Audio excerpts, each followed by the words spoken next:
Ayun, anong masasabi mo naman sa panganay? Ayun nga, nakakatuwa nga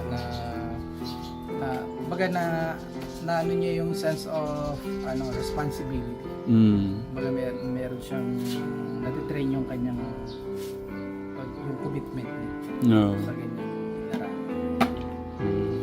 Ang kagandahan, related siya sa kay Lord, yung pag-worship, ganyan. Oo nga, no? Kumbaga hindi siya yung parang, sabi ko nga kuya, tinitrain na kita na maging committed sa mga program sa simbahan. Ayun, ma-expose na rin siya. Malaking tulong para sa kanya rin yun sa katagalan, dahil yung kanyang confidence, yung kanyang skills na rin na di-develop din.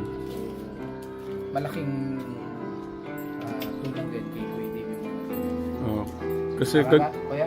Marami ka ba natututunan sa pag-involve mo sa ministry? Marami.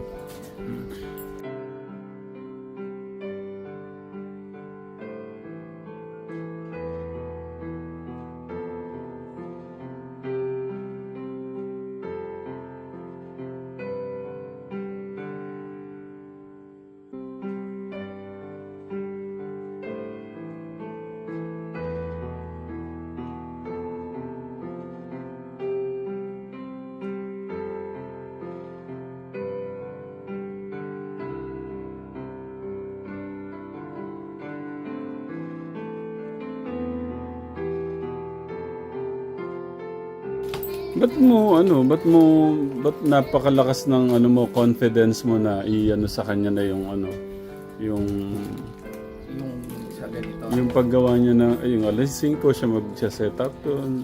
Kumbaga ano rin Tatay Ram syempre may part na encourage mo siya. Pero malaki rin yung part na kung paano siya magre-response.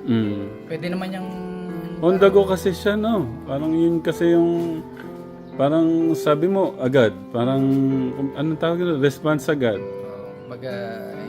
Siya rin mismo, nandun rin yung kanyang kagustuhan din. Ayun. Nandun din yung puso niya sa bagay. Which is, pero syempre, paalala ko kay Kuya, sa kanila, malaki yung temptation minsan, no, sa mga ganyan, yung diba tumatayo ka sa harap, napupuri ka minsan, ganyan. Bantayan ninyong mabuti yung puso na wag lumaki yung ulo. Papantayin niyo ang kalaban natin. Dahil lason yun I mean, yung pagiging parang ang magiging tuon mo na is yung tao na hindi na kay Lord. Parang kapag hindi ka tuloy na puro, minsan parang wala kang gana. Parang mali na yung object. So, kumbaga paalala ko lang na lagi mong sasabihin sa sarili mo, ginagawa ko to para bigyan ng papuri ang Panginoon kasi dahil karapat dapat siya. Siya may bigay ng lahat ng biyaya na mayroon kami ngayon. So, ano ba itong simpleng bagay ito bilang pagpapakita ng pasasalamat. Ginagawa mo siya dahil gusto mo at dahil kay God. Hindi ginagawa mo dahil sa mga tao. Kasi kung ginagawa mo dahil lang sa tao, sa fame o ano man, walang yun.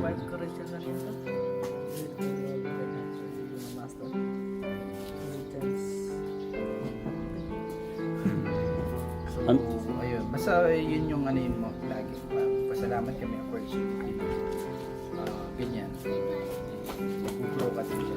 Ayun, anong masasabi mo naman sa panganay? Ayun nga, nakakatuwa nga na ano niya yung sense of responsibility.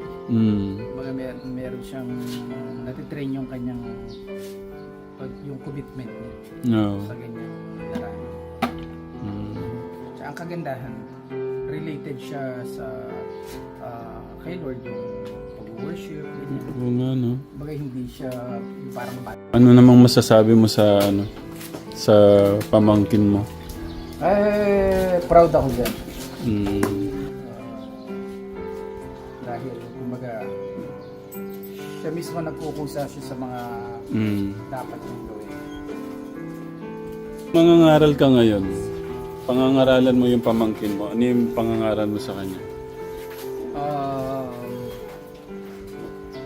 Siguro paalala. Mm.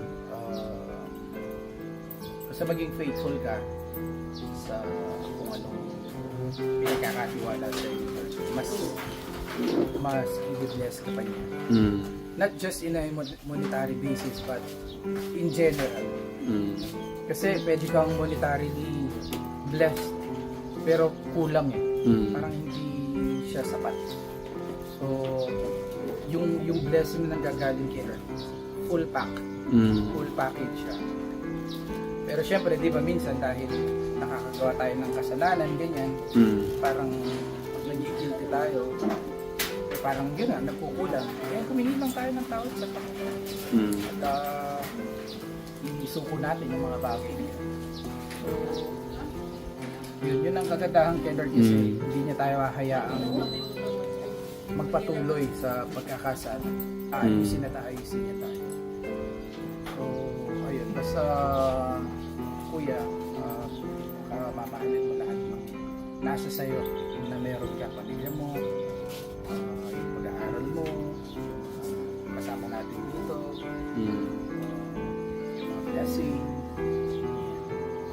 tsaka lahat, yung mga opportunity na nagbubukas para sa'yo. Lagi mong pakamamahalin, iingatan.